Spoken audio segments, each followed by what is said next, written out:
네, 여러분 안녕하세요. 예레미야 12장부터 29장까지 통독분량으로는 55일차, 56일차 함께 하겠습니다.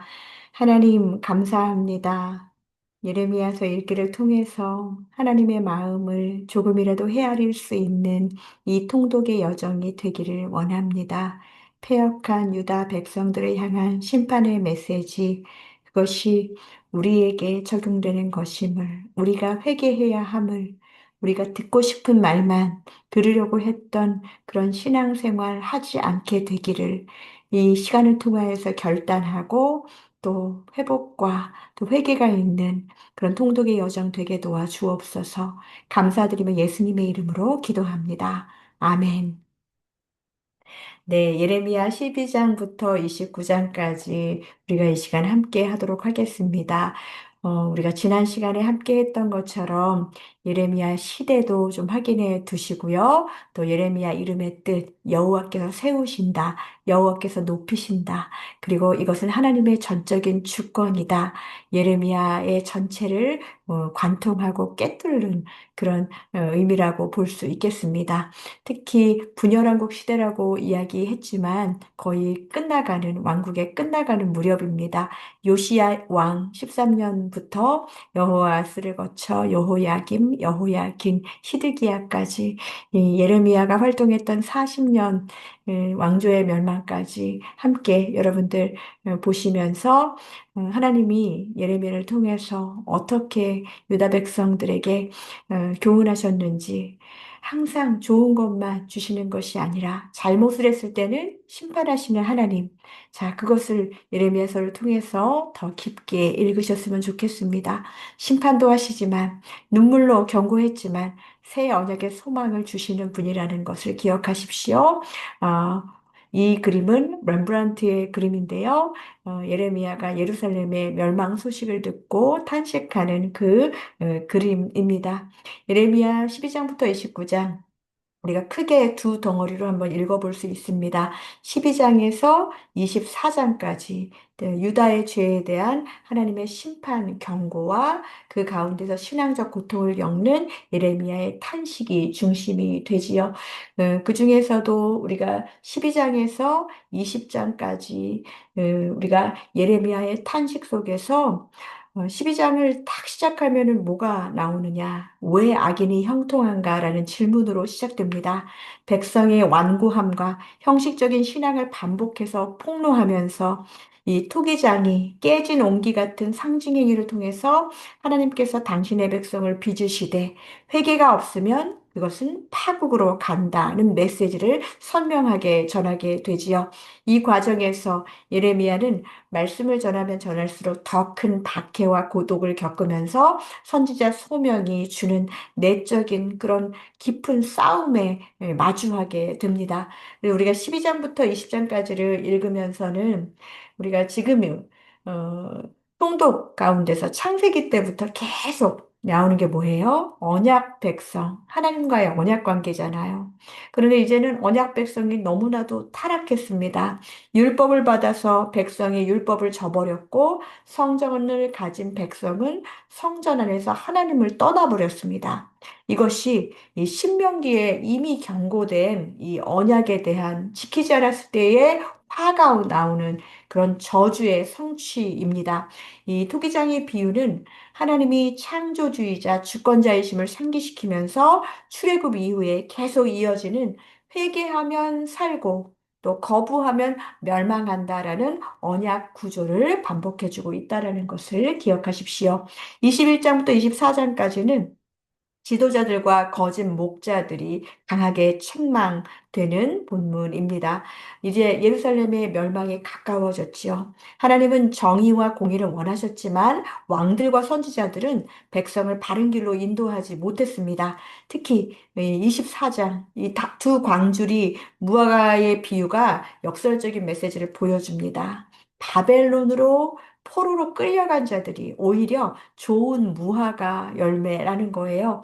하나님께서 그들을 다시 세우실 약속을 해 주시지요. 심판 속에서도 하나님의 구원 계획이 계속된다는 것을, 이 작은 소망의 빛을 보는 게 이 통독의 여정입니다.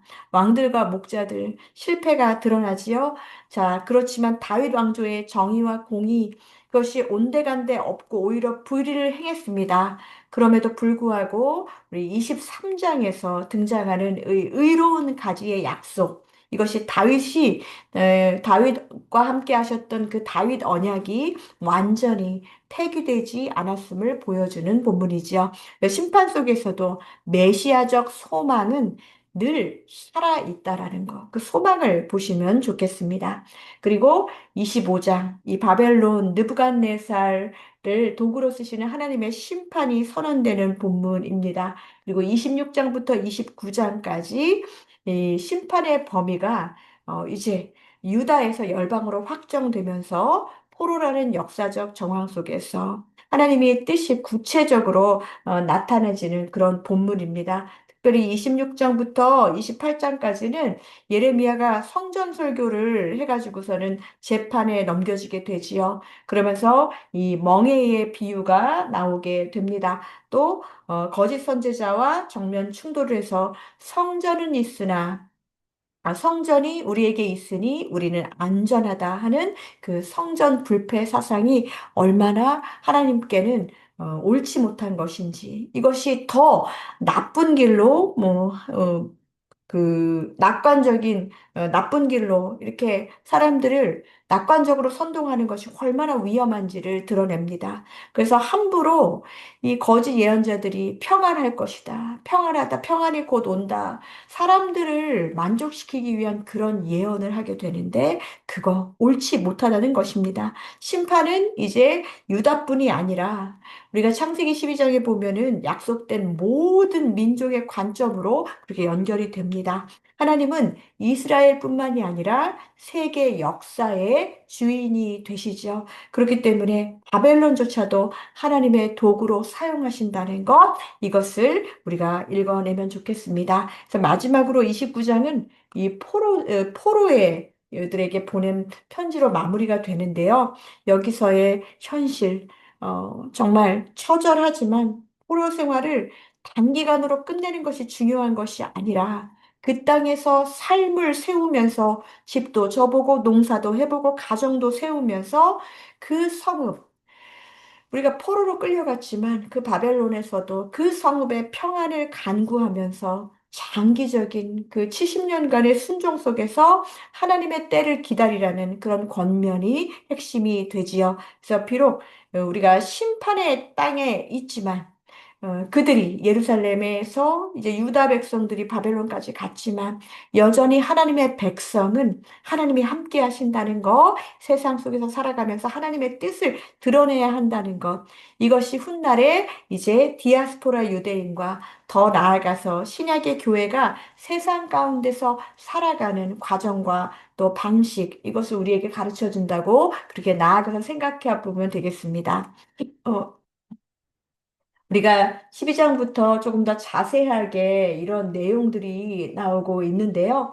어, 악인이 왜 형통합니까? 라고 물었던 그 예레미야의 질문에서부터 이제 허리띠 비유가 13장에 나오잖아요. 네, 본래 어, 허리띠 비유는 유다가 하나님께 밀착되어서 영광이 되어야 하는데, 네, 물속에 그냥 집어넣은 허리띠처럼 교만과 배반으로 썩어버렸던, 너무 냄새나고 완전히 쓰지 못하는 그런 썩어버린 허리띠가 된 이야기입니다.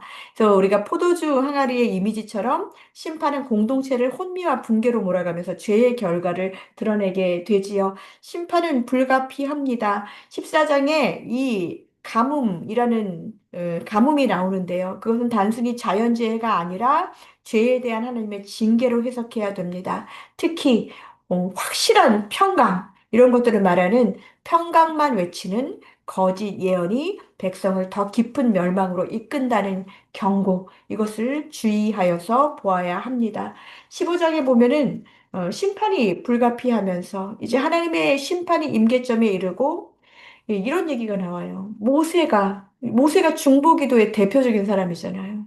그리고 사무엘은 뭐라고 그랬어요? 나는 너희를 위해서 기도하는 죄를 쉬기를 결단코 범하지 않겠다. 그렇게 약속했었던 둘 다 중보기도의 대가인데 그들이 와서 기도해도 이것은 돌이키기 어려운 상황이라고 말씀하십니다. 이런 이야기를 하면서 예레미야는 계속 유다의 심판을 지금 유다 사람들에게 이야기하니까 극심한 외로움을 마주하게 되고 또 목숨의 위험까지도 다 마주하게 되지요. 그러나 이런 어려움 속에서도 하나님의 말씀을 붙잡고 선지자로서의 부르심이 주는 고통을 감당하는 그 모습이 너무나도 안타까운 모습입니다. 여러분, 이것을 통해서 우리가 믿는 자들, 믿지 않는 자들에게 정말 당하는 그 고통, 예수 그리스도의 십자가, 이거 구약의 예레미야 선지자 너무나도 죽을 고비, 뭐 여러 가지 일들 많이 경험하잖아요. 우리가 지금 당하고 있는 이 핍박이 사실 별거 아니에요.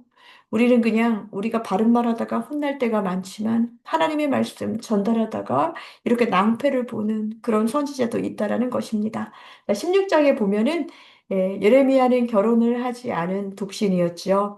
이 결혼 장례 잔치를 금하시는 하나님의 명령을 받아서 유다의 미래가 일상에서 이렇게 행해져야 되는 기쁨과 희노애락마저도 끊기는 재앙으로 향하고 있음을 보여주는 상징입니다. 그러한 가운데서도 하나님은 회복의 날을 암시하시면서 심판 속에서 소망의 빛을 우리가 계속 그 소망의 빛을 봐야 된다는 것 그것을 꼭 보시기를 바랍니다. 자, 17장에는 사람을 의지하는 삶과 여호와를 의지하는 삶을 대비하면서 신앙의 뿌리가 어디에 있는지 우리에게 질문합니다. 동시에 안식일을 더럽히는 문제, 예배의 형식이 아니라 언약에 대한 실제 순종이 진정 핵심이라는 것을 17장에서 알려주고 있지요. 여호와의 말씀이 어디 있느냐 우리에게 물어볼 때 정말 나는 목자의 직분에서 물러가지 아니하면서 이 일을 감당하겠다 하는 이 이야기 너무나도 은혜롭습니다. 그러면서 17장에 이 마음에 대한 이야기 나오잖아요. 만물보다 거짓되고 심히 부패한 것은 마음이라. 우리 이걸 알아야 됩니다. 어떤 것들 저 썩었어 뭐해 하지만 내 마음이 가장 만물보다 거짓되고 부패하기 쉽다라는 것을 인정하면서 우리가 우리의 마음을 지도할 수 없어요. 여호와가 심장을 살피시며 폐부를 시험하시고 각각 그의 행위대로 보응하신다고. 그분에게 우리의 마음을 맡겨드리고 올려드리는 거, 우리의 마음을 하나님께로 하는 거, 이것이 진짜 중요하다는 것이지요. 자, 18장의 토기장이 비유. 토기장이 하면 무조건 하나님의 주권이라는 것. 네, 그것을 기억하시기 바랍니다. 또 19장에도 깨뜨린 온기에 대한 이야기가 나오지요. 결국 회개가 거부된 사회는 돌이키기 어려운 파국으로 치닫는다고 경고하는 심판의 메시지입니다. 심판은 예배의 형식, 예배의 언어의 문제가 아니라 실제로 삶에서 쌓인 죄악이 폭발한 결과라는 것을 우리가 이 말씀을 통해서 볼 수 있습니다. 자, 이제 20장. 예레미야는 깊은 박해 속에서 탄식을 토로하고 있습니다. 그런데 20장에 이런 말이 나와요. 20장 9절에 보면은 내가 다시는 여호와를 선포하지 아니하며 그의 이름으로 말하지 아니하리라 하면 나의 마음이 불붙는 것 같아서 골수에 사무치니 답답하여 견딜 수 없나이다. 밖에 속에서 나 이거 전하기 싫어요. 하지만 그와 동시에 전하지 않으려고 해도 불타오르는 그 불같이 타오르는 내 마음에 그 말씀을 향한 그 갈급함, 갈망이 있다는 거예요. 이것을 전하지 않으면 답답해서 견디지 못한다는 이 강제적으로라도 이런 말씀의 깊은 맛을 경험하는 선지자 예레미야의 이야기입니다. 참 부럽습니다. 하나님이 마음에 말씀을 계속 넣어주셔서 그것을 전하지 않으면 답답한 그 경지, 그것을 경험하고 싶습니다. 선지자의 소명은 고통스럽지만 말씀은 그를 다시 사명의 자리로 갖다 놓는다는 거 오늘 20장에서 볼 수 있었고요. 그리고 이제 21장부터 24장까지의 말씀 우리가 읽었습니다. 그러면서 우리 21장에 시드기야의 시대에 이제 바벨론이 포위가 되지요. 심판이 이미 현실로 다가왔음을 보여줍니다. 하나님의 뜻을 거스리는 저항은 멸망을 가속하게 되지요. 순종의 길이 뭐예요? 보라, 내가 너희 앞에 생명의 길과 사망의 길을 두었노라 했는데 어떤 것이 진정한 길이었어요? 바벨론의 포로로 가서 그곳에 그냥 순종하면서 그곳에서 70년 사는 거. 그것이 하나님의 뜻이라는 것이죠. 거부할 수 없어요. 하나님이 왜 이 일을 하게 되셨느냐? 우리가 22장 보면은 왕들과 지도자층들이 얼마나 불의하고 착취했어요. 진짜 그들이 해야 될 것은 정의와 공의인데 유다는 지도층에서부터 그 정의와 공의를 잃어버리게 된 것이죠. 그러면서 거짓 목자, 거짓 선지자가 계속 백성들의 상처를 치료할 생각을 안 하고 덮어주기만 하면서 평안하다, 평안하다 하면서 심판을 가립니다. 이것을 준비할 시간조차도 없이 하나님이 이것을 끊지 않고 나중에 돌아오게 하리라. 훗날에 다윗의 참된 가지를 통해서 의로운 왕에 대한 소망을 알려주심에도 불구하고 당장에 나 끌려가기 싫어. 나 죽기 싫어. 나 진짜 싫어. 이러면서 그것을 덮어주는 거짓 선지자의 말에 집중하고 있는 유다의 모습. 너무나도 한심한 모습이라는 것이죠. 그래서 아까 말씀드렸죠. 예, 역설적으로 두 광주리의 좋은 무화과는 어떤 무화과? 네, 바벨론 포로로 끌려간 자들이 오히려 나중에 회복의 도구로 사용하는 진정한 것, 진정한 좋은 무화과 열매라는 것이지요.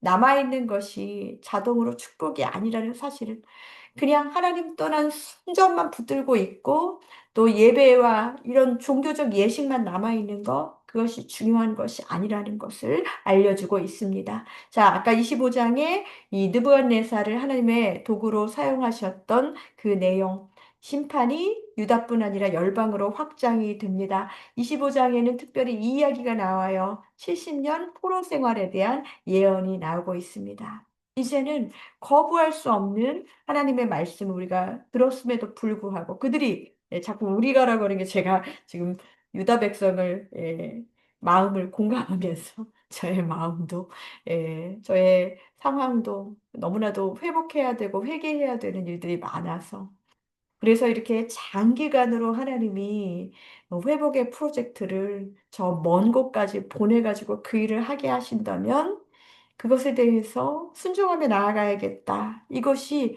유다가 해야 되는 순종이라는 것이지요. 자, 그래서 26장부터 29장까지 성전설교로 인해서 예레미야가 재판받고 거짓 선지자들과 충돌하게 되는 모습이 나옵니다.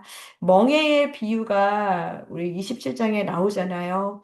이 바벨론 아래의 굴복이 단순한 그런 정치적 판단이 아니라 하나님의 순종, 하나님의 징계에 대한 순종의 문제라는 거. 바벨론 아래 겸손히 복장하라는 메시지가 이 하나님의 백성의 자존심으로 좋겠습니까? 당시에 매우 불편한 말이었지만, 그러나 그 멍에의 비유를 이제는 겸손하게 받아들일 때가 됐다라는 것입니다. 그러면서 28장에 보면 하나냐라는 거짓 선지자가 뭐라고 그랬어요?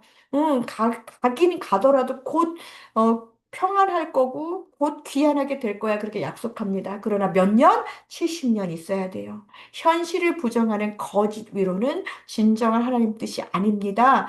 예레미야는 나무 멍에가 철 멍에로 바뀌듯 거짓 평안이 오히려 징계를 더 무겁게 만든다고 경고하지요. 그러면서 29장에 보면은 포로들에게 보낸 편지, 이 편지의 내용을 우리가 좀 유심히 볼 필요가 있습니다. 신앙생활, 지금 나에게는 이 어려움, 빠른 탈출이 아니라 긴 순종의 여정으로 재정이 하고 있는 것입니다. 하나님은 바벨론이란 땅에서도 삶을 세우고 성읍의 평화를 구하라고 언약 백성들에게 말씀하시지요. 포로 현실 속에서도 언약 백성의 사명을 잃지 말고 하나님 붙잡고 살아가라고. 대표적인 바벨론 포로 중에 진짜 그 삶을 살았던 사람 누가 있나요? 네, 다니엘. 어디서나 하나님과 동행할 수 있습니다. 그곳에서도 살 수 있습니다. 어느 형편이든지. 내 주 예수 모신 곳이 그 어디나 하늘나라. 우리 주님과 함께라면 바벨론을 포로로 가는 게 예루살렘 성전에서 하나님 떠난 곳에서 공허하게 있는 것보다 낫다라는 것입니다. 여러분, 우리 29장까지 읽으시면서 포로들에게 보낸 그 편지, 그 성읍의 평안을 구하라 한 것처럼 내가 있는 곳이 탐탁치 않더라도 이곳에서 평안을 구하면서 하나님의 뜻을 구하며 잘 지내보는 것, 이것이 순종입니다. 그것을 꼭 감당하는 여러분 되시기를 축복합니다. 감사합니다.